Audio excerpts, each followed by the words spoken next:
nga xamante ne dafa ëmb ba indi ñaata jour la war a diire pour continuer ñaata jour la war a diire di jour la nga xam ne bu ko diire ba pare dañ continuer jaamu yàlla. waaw macha allah si question bi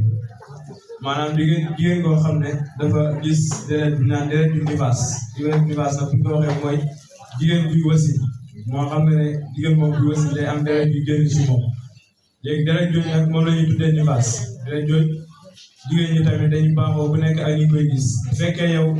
say premier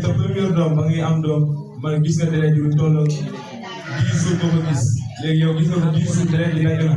ñëwaatul léegi nag bu fekkee da nga amaat sa deuxième doom nga gis ko 10 jours léegi ba nga gisee 10 jours yooyu nag 10 jours yooyu daggul dafa continuer léegi dañaa naan léegi yow affaire bi nga continuer ngay yokk 2 jours boo yokkee 2 jours daggul nga yokkaat ni ngay yokk noonu fekk daggul rek da ngay yokk ba laataa muy mat 60 jours.